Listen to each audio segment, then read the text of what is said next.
Señor Calvel, dijo Bingham, con una gravedad inusual que atrajo de inmediato la atención de Jonathan. Ha habido un accidente en el camino de Richmond. Un carruaje se volcó en la tormenta. Parecen ser gente de calidad, señor. Jonathan dejó la pluma con cuidado deliberado. Gente de calidad significaba responsabilidad, especialmente para un hombre de su posición en la comunidad, pero, más importante aún, también significaba oportunidad. ¿A qué distancia de nuestras puertas? Quizá a 2 millas, señor, cerca del Codo del Diablo, donde el camino gira junto al arroyo. El cochero está muerto, señor, y el caballero y la dama, Bingham negó con la cabeza. Fueron arrojados cuando el carruaje rodó, pero no sobrevivieron a la caída. Los caballos huyeron, pero logramos recuperar el equipaje. ¿Supervivientes? Una niña, señor. Tendrá unos 10 u 11 años. Fue lanzada a los matorrales, probablemente eso le salvó la vida. La pequeña sigue preguntando por su tío Thomas, pero está en estado de shock, señor. No parece recordar mucho más de lo ocurrido. La mente de Jonathan comenzó a calcular posibilidades de inmediato. Los niños huérfanos de familias acomodadas solían representar oportunidades interesantes para un hombre con los recursos y conexiones adecuados para aprovecharlas. ¿Alguna identificación? ¿Papeles, cartas, algo que nos diga quiénes eran? La expresión de Bingham se volvió cuidadosamente neutral, el mismo gesto que Jonathan reconocía como señal de que su capataz prefería no hablar de ciertos detalles en público. Encontramos algunos documentos en el abrigo del caballero, señor. El nombre parece ser William Harwell, viajaba con su esposa Margaret y su hija. Llevaban consigo una suma considerable en oro, señor, pago por unas tierras que aparentemente planeaban comprar en los territorios de Kentucky. La mención de oro despertó de inmediato el interés de Jonathan, pero fue el tono de Bingham lo que captó toda su atención. Había algo que el capataz no decía de forma directa, algo que requeriría una conversación más privada. Tráeme a la niña de inmediato, ordenó Jonathan. Asegúrate de que esté limpia, alimentada y con ropa seca. Y, Samuel, hizo una pausa, mirándolo fijamente, en un gesto que decía más que 1000 palabras, hablaremos de los demás detalles de este desafortunado accidente en privado, una vez que la niña esté instalada. Lo que Jonathan vio cuando entró en la habitación de invitados una hora más tarde quedaría grabado para siempre en su memoria. La niña estaba sentada al borde de la cama con dosel que había pertenecido a su abuela, vistiendo aún un camisón que Marta, la sirvienta principal, había encontrado para ella. A pesar de la experiencia vivida, había algo inconfundiblemente refinado en su porte, la manera en que mantenía las manos juntas sobre el regazo, la pronunciación cuidadosa de las palabras cuando agradeció a Marta la leche caliente, la calidad del vestido que había abandonado, ahora colgado a secar junto al fuego. Pero fue su rostro lo que realmente capturó la atención de Jonathan. La niña tenía un parecido asombroso con su difunta esposa Catherine, especialmente en los ojos y la delicada línea de la mandíbula. Su cabello, una vez lavado y seco, resultó ser del mismo castaño rico que el de Catherine. Y cuando lo miró con esos grandes ojos oscuros, Jonathan sintió un sobresalto de reconocimiento que le cortó la respiración. ¿Cuál es tu nombre, niña?, preguntó Jonathan, con una voz inusualmente suave mientras se sentaba en la única silla de la habitación, colocándose a su altura. Elizabeth Harwell, respondió ella, casi en un susurro, pero con el acento refinado de la sociedad educada. ¿Mis padres, están realmente muertos? Samuel dijo que hubo un accidente, pero pensé que quizás. La pregunta quedó suspendida en el aire como el humo del fuego moribundo. Jonathan estudió con más detalle el rostro de la niña, notando no solo su parecido con Catherine, sino también la inteligencia que brillaba en sus ojos a pesar del dolor evidente. No era una huérfana común, ni una simple niña de campo que pudiera ser ignorada o rápidamente olvidada. Era una menor de buena cuna, bien educada y articulada.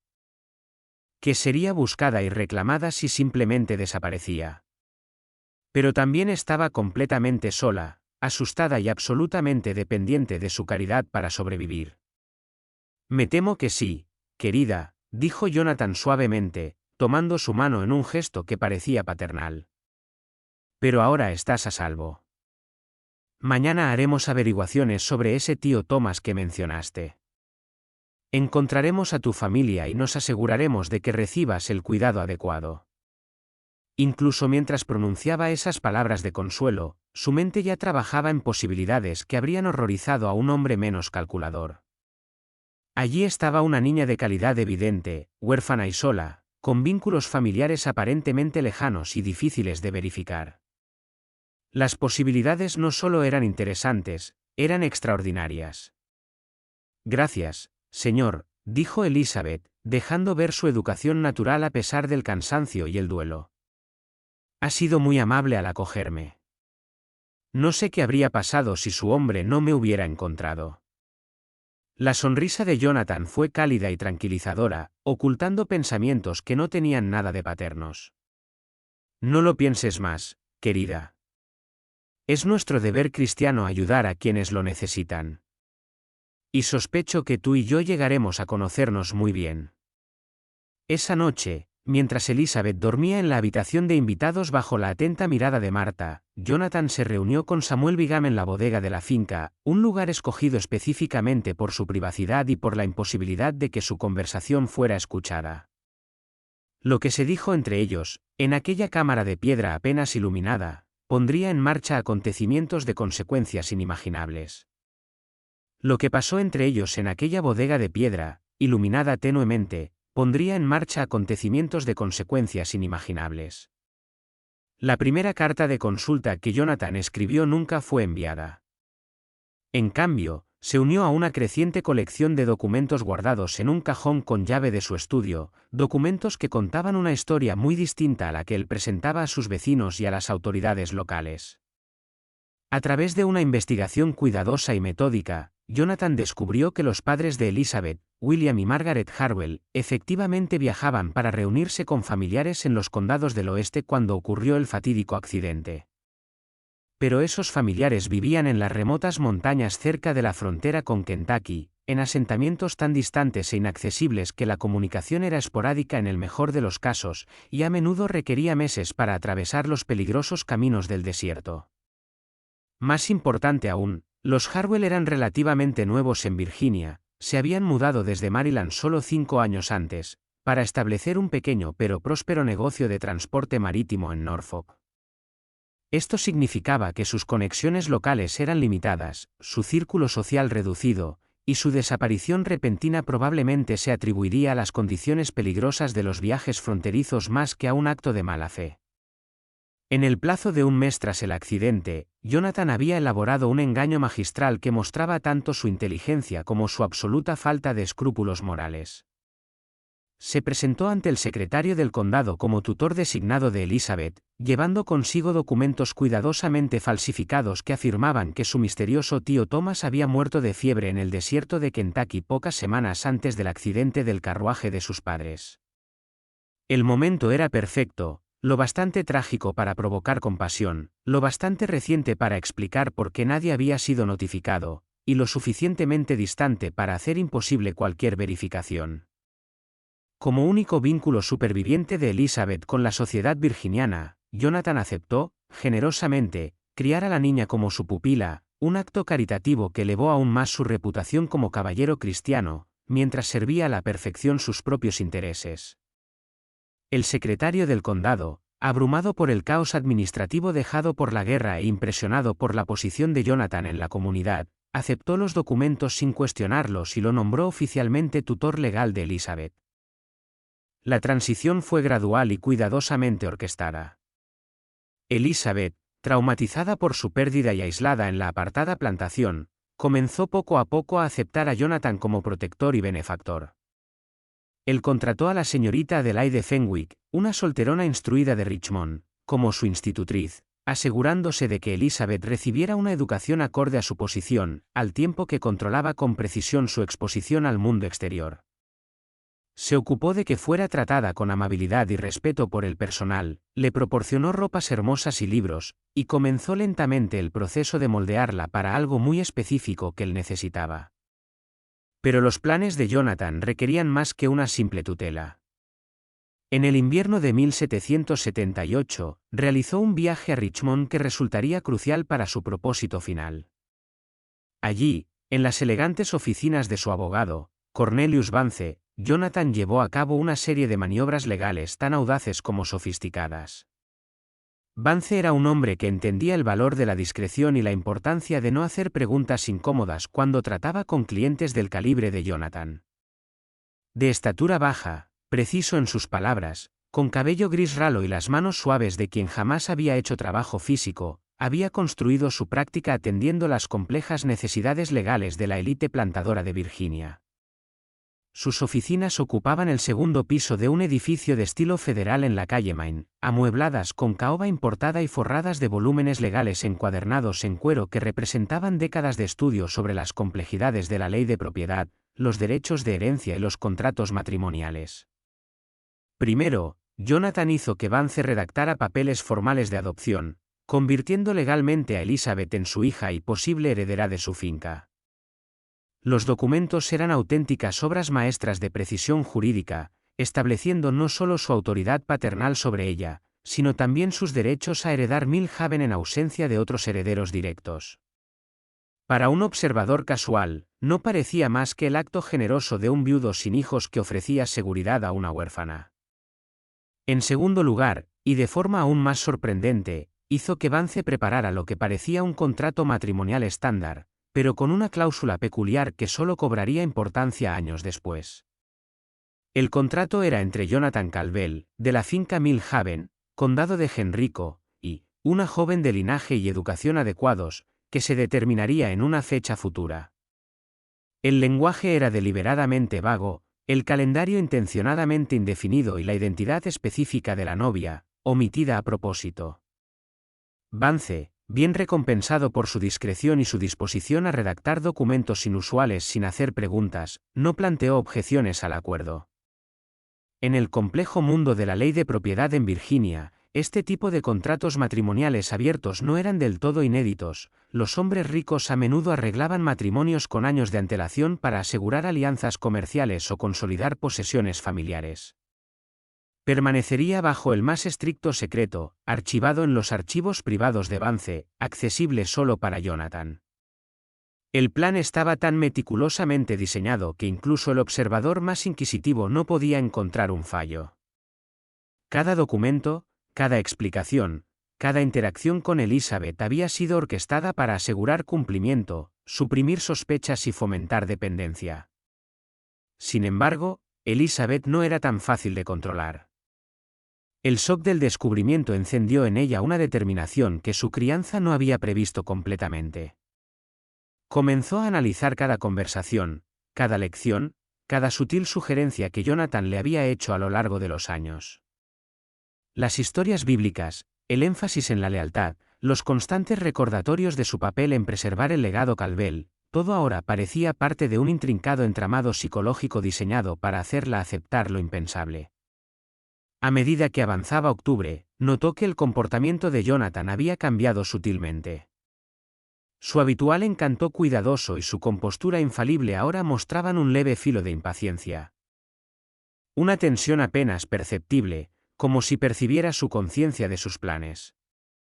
Elizabeth lo observaba atentamente, notando sus hábitos, sus rutinas, los momentos en que se retiraba a su estudio y los instantes de contemplación privada. Cada observación se convirtió en una herramienta, cada descuido en una posible apertura para que ella tomara control de su propio destino. Una noche, después de la cena, confrontó a Jonathan de manera indirecta, hablando de su futuro en términos generales, sobre la finca y las responsabilidades que heredaría. Hizo preguntas puntuales sobre alianzas familiares, los arreglos legales y la naturaleza de su propia autoridad.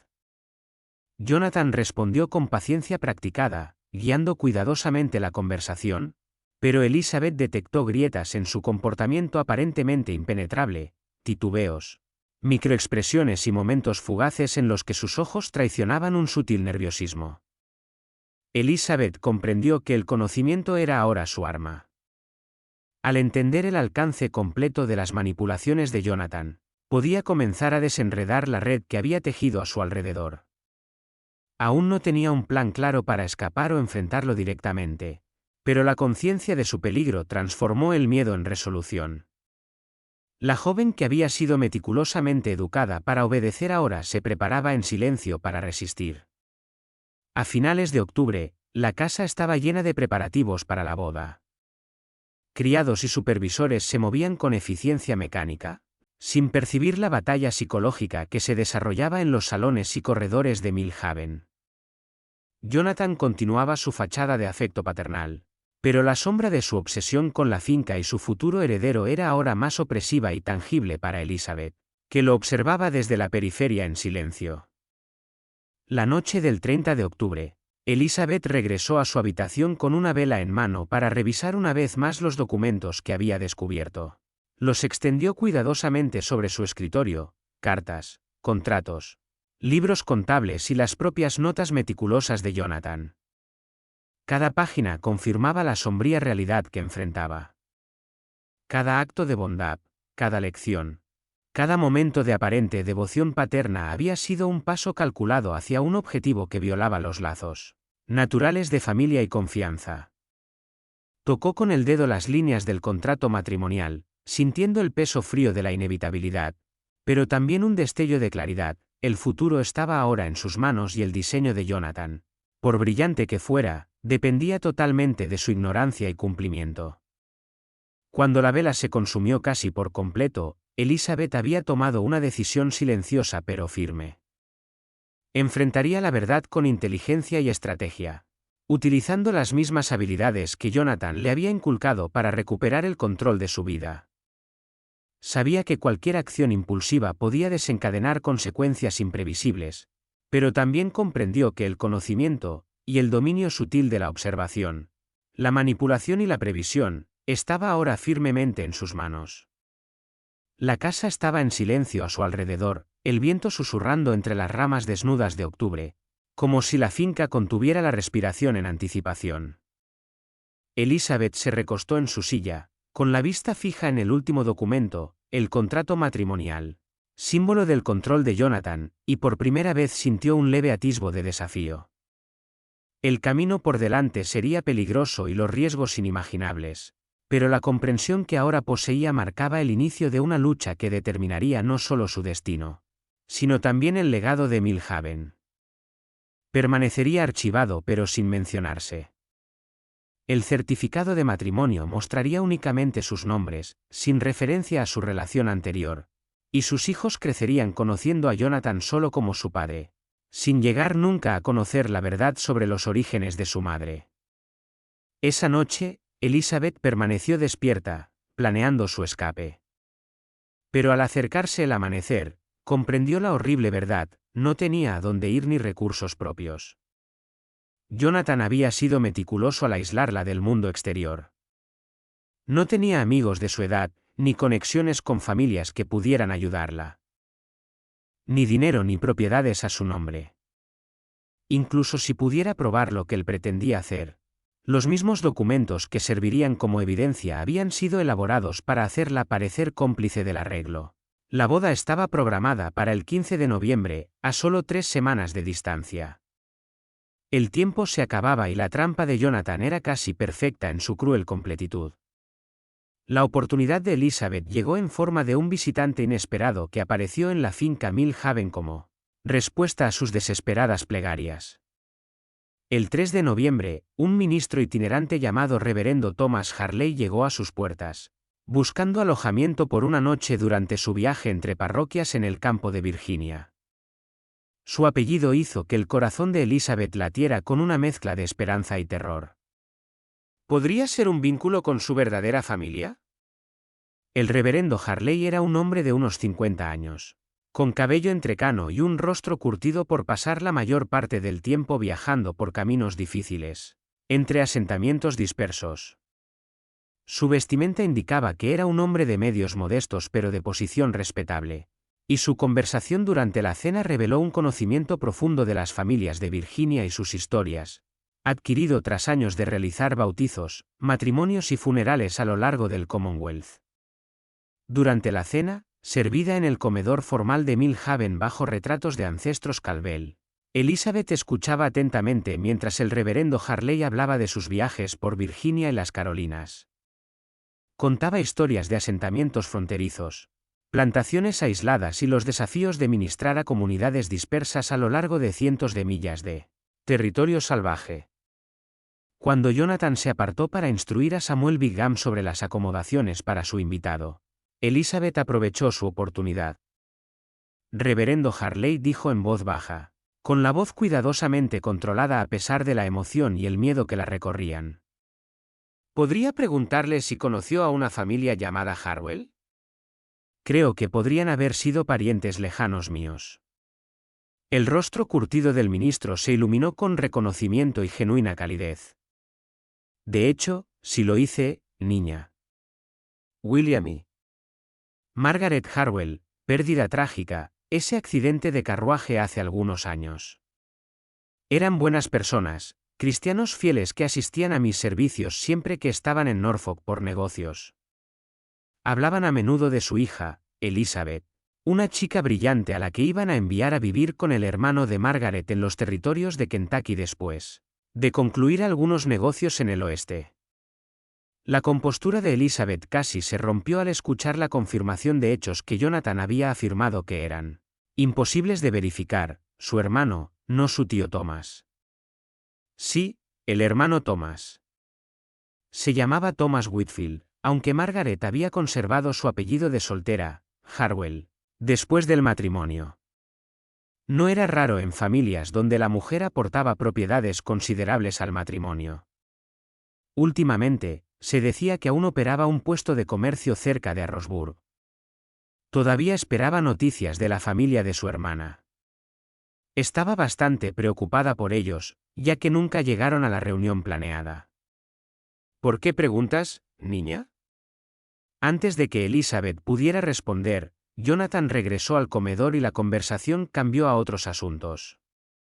Pero Elizabeth había aprendido lo suficiente para confirmar sus peores temores mientras descubría que tenía familia real, aún viva y buscándola.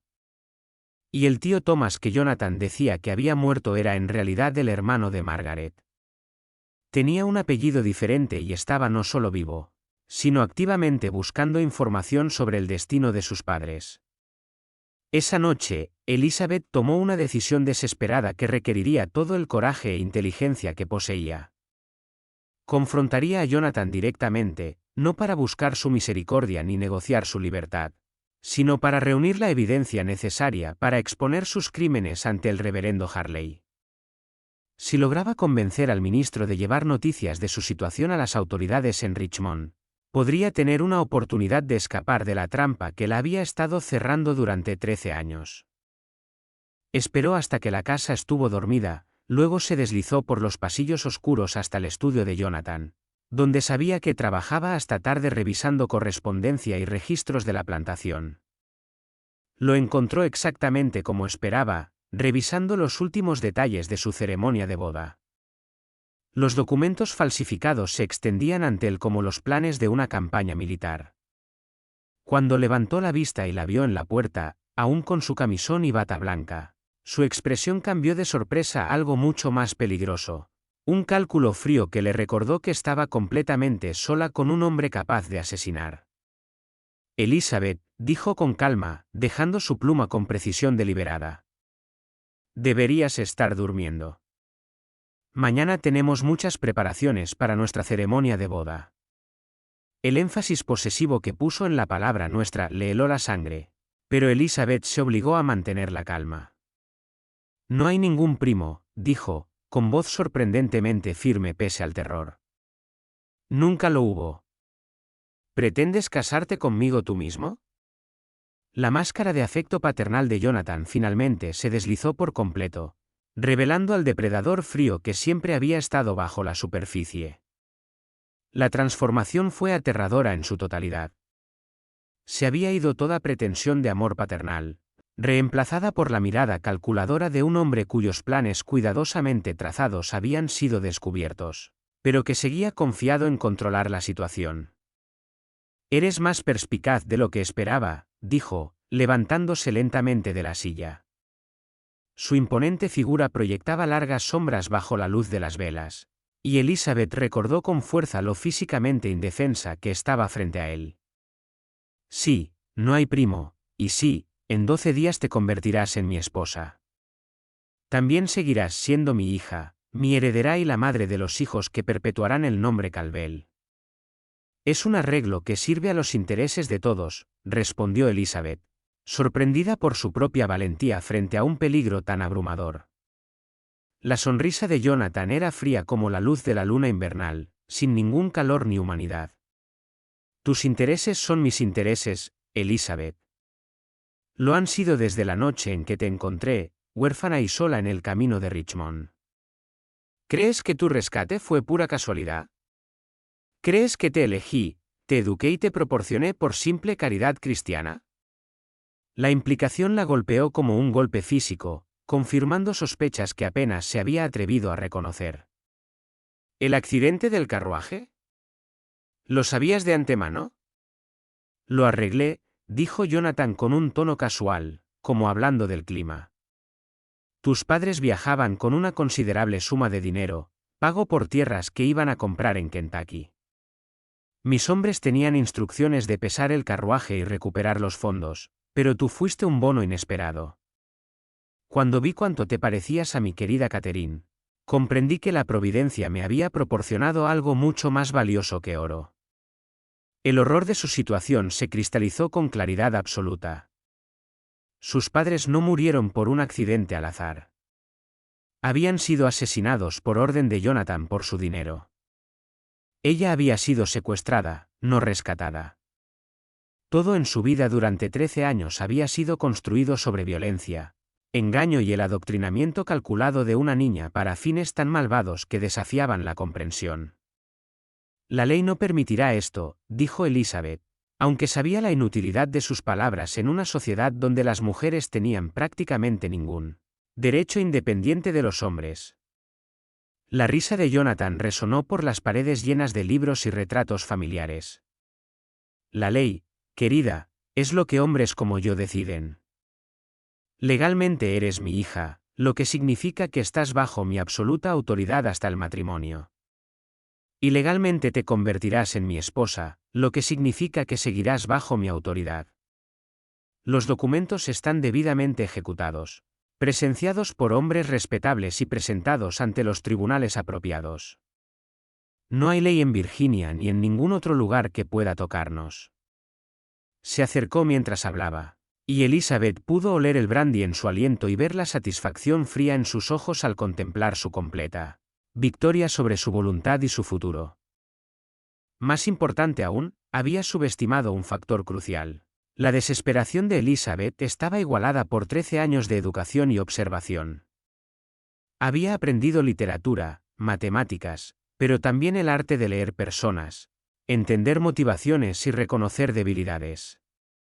Y había identificado la mayor vulnerabilidad de Jonathan, su abrumado orgullo en su propia astucia. Tienes razón, dijo en voz baja, dejando que la derrota se colara en su voz. No tengo otra opción más que aceptar lo que planeaste. Pero necesito entender algo antes de resignarme. ¿Cómo supiste que mis padres viajarían por ese camino con tanto dinero? ¿Cómo organizaste una emboscada tan perfecta? La expresión de Jonathan se transformó en orgullo satisfecho, al creer que ella se había rendido. Como muchos criminales inteligentes, no pudo resistir la oportunidad de explicar la brillantez de su plan. Tu padre era un tonto, dijo, recostándose en su silla. Anunciaba sus negocios demasiado abiertamente, hablaba libremente en tabernas sobre sus planes de comprar tierras en Kentucky. Fue simple aprender los detalles de su viaje, la ruta y que llevaría suficiente oro para completar la compra. Mientras Jonathan detallaba los meses de planificación del asesinato de sus padres y su secuestro, Elizabeth memorizaron cuidadosamente cada palabra. No tenía armas, ni forma de dominarlo físicamente, Pero poseía algo más poderoso. Un testigo dormido arriba que llevaba la autoridad moral de la Iglesia y el respaldo legal para ser creído por magistrados y tribunales. Lo que sucedió después se convirtió en objeto de especulación susurrada en Henrico County durante décadas. Una historia que combinaba justicia, venganza y providencia divina de formas que desafiaban la explicación fácil. Ni la riqueza ni las conexiones de Jonathan pudieron sofocar la justicia. Varios de los testigos eran magistrados, hombres con formación jurídica que pudieron reconocer de inmediato la validez de las pruebas presentadas por Elizabeth. Inmediatamente arrestaron a Jonathan, a la espera de una investigación formal, a pesar de sus protestas y de sus intentos de alegar que todo el asunto era un malentendido orquestado por una joven mentalmente inestable. El juicio que siguió se convirtió en uno de los más sensacionales en la historia temprana de Virginia, atrayendo la atención de periódicos hasta Filadelfia y Boston. Jonathan intentó construir una defensa alegando que Elizabeth estaba mentalmente inestable, que los documentos eran falsificaciones creadas por sirvientes descontentos y que todo era una conspiración para robarle su propiedad. Pero la evidencia era abrumadora. El testimonio de Elizabeth se presentó con calma y claridad, respaldado por pruebas físicas, y hasta los antiguos aliados de Jonathan en la sociedad de Virginia comenzaron a distanciarse de un hombre cuyos crímenes se habían vuelto imposibles de negar.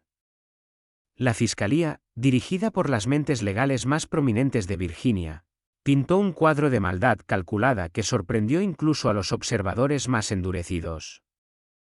Ante ellos estaba un hombre que había asesinado a 3 personas por dinero, secuestrado a una niña y pasado 13 años preparándola para la explotación sexual, mientras mantenía la fachada de respetabilidad cristiana.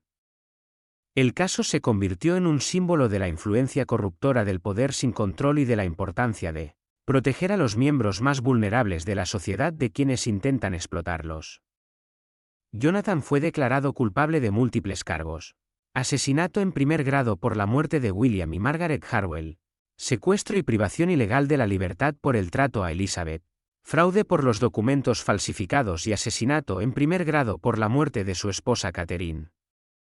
La sentencia fue la pena de muerte por ahorcamiento, ejecutada en Richmond el 15 de marzo de 1790, ante una multitud que incluía a muchas de las mismas figuras de la sociedad que alguna vez compitieron por invitaciones a la finca Millhaven. Elizabeth utilizó su herencia, legalmente suya como hija adoptiva de Jonathan y única víctima sobreviviente de sus crímenes, para localizar a su tío Thomas Whitfield en los territorios de Kentucky. El viaje duró 3 meses y requirió la asistencia de alguaciles federales, pero finalmente lo encontró todavía operando su puesto de comercio cerca de Roxburgh, aún esperando noticias de los miembros perdidos de su familia. Su reencuentro fue lleno de lágrimas y alegría, pero Elizabeth llevaba cicatrices que nunca sanarían por completo. Había sobrevivido 13 años de manipulación psicológica y escapado por poco de un destino peor que la muerte. Pero la experiencia la transformó profundamente. Adquirió un entendimiento firme del mal humano y una determinación de evitar que otros niños sufrieran destinos similares. Nunca se casó, a pesar de recibir numerosas propuestas de hombres atraídos por su belleza, inteligencia y considerable herencia. La idea de someterse a la autoridad legal de un hombre le resultaba demasiado aterradora, demasiado recordatoria de la trampa de la que apenas había escapado. En cambio, dedicó su vida y fortuna a establecer escuelas para niños huérfanos en Kentucky y Virginia, creando instituciones donde los jóvenes vulnerables podían recibir educación y protección sin ser explotados por adultos. En las onduladas colinas del condado de Henrico, Virginia, donde los campos de tabaco se extendían como mares verdes bajo el sol veraniego de 1784, la familia Caldwell mantenía una de las plantaciones más prósperas de la Commonwealth. Para los vecinos y visitantes, parecían pilares de la sociedad revolucionaria, ricos, refinados y profundamente religiosos. Pero enterrado entre las paredes de la finca Millhaven se ocultaba un secreto tan perturbador que, cuando finalmente salió a la luz en el invierno de 1789, sacudiría los cimientos mismos de la sociedad aristocrática de Virginia. Los registros judiciales de la época, sellados durante más de 2 siglos, revelan una historia de engaño calculado, documentos falsificados y una joven que descubrió que había sido criada desde la infancia con un propósito tan siniestro que desafía la comprensión. 23 testigos declararon sobre acontecimientos tan impactantes que 3 jueces se recusaron del caso, alegando incapacidad moral para continuar. Las autoridades intentaron enterrar esta historia. La Iglesia negó su existencia y los miembros supervivientes de la familia huyeron de Virginia para no volver jamás. Pero la verdad, como siempre, acabó saliendo a la luz. Antes de continuar con la historia de Elizabeth Harwell y el vínculo prohibido de la familia Calvel, quiero que sepas que este canal está dedicado a traerte las historias más oscuras y perturbadoras del pasado de Estados Unidos. Si eres nuevo aquí, suscríbete y activa la campana de notificaciones para no perderte nuestras investigaciones semanales sobre los misterios más escalofriantes de la historia. Y cuéntame en los comentarios, ¿desde qué estado nos escuchas? Me encanta saber desde dónde nuestra comunidad de amantes del misterio se conecta en todo el país. Los documentos que sobrevivieron a este escándalo permanecerían encerrados en el sótano del juzgado de Richmond, hasta 1892, cuando un empleado que catalogaba archivos antiguos los descubrió por accidente. En su informe a la Sociedad Histórica de Virginia, describió el contenido como demasiado perturbador para el consumo público, y fueron sellados nuevamente durante otros 50 años. La historia comienza en el otoño de 1776, cuando Virginia aún se tambaleaba por el caos de la Revolución y la promesa de independencia. La finca Mill Haven, que se extendía por casi 3,000 acres de las mejores tierras de tabaco, había pertenecido a la familia Calvel durante 3 generaciones. La concesión de tierras original, firmada por el gobernador Alexander Spotswood en 1722, había establecido a la familia como parte de la élite colonial, posición que habían mantenido mediante matrimonios cuidadosamente escogidos, negocios astutos y un compromiso inquebrantable con la preservación de su riqueza y estatus. El patriarca, Jonathan Calvel, era un hombre de considerable influencia, miembro de la Cámara de los Burgueses de Virginia antes de la Revolución, comerciante de tabaco con conexiones desde Richmond hasta Londres, y viudo desde que su esposa Catherine muriera en el parto pocos meses antes de la firma de la Declaración de Independencia.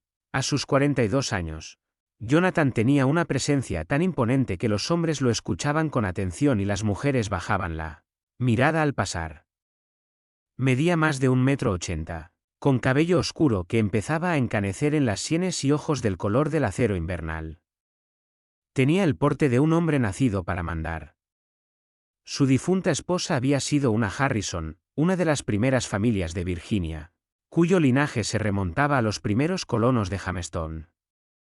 Catherine Harrison Calvel había aportado tanto una considerable dote como credenciales sociales impecables a la unión, elevando el nombre Calvel a las más altas esferas de la sociedad colonial.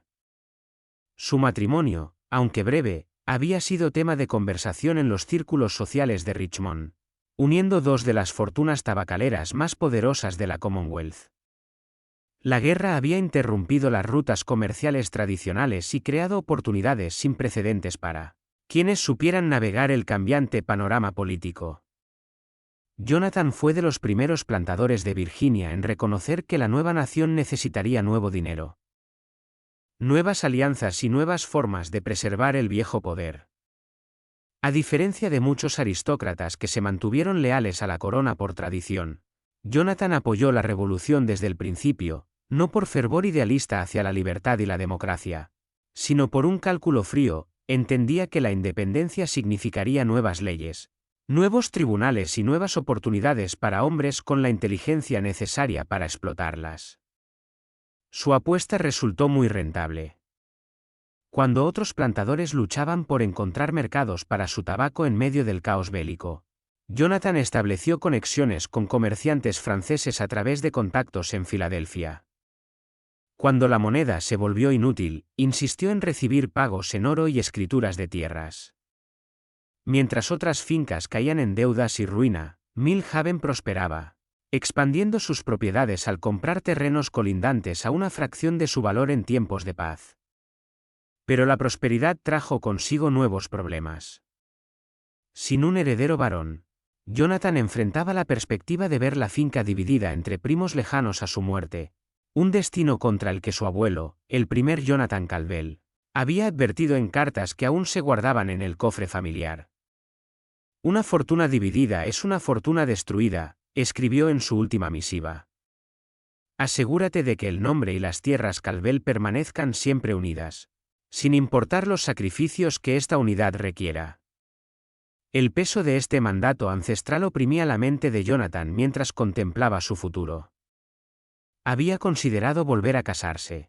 Incluso varias familias prominentes habían hecho discretas ofertas para unirlo a sus hijas solteras.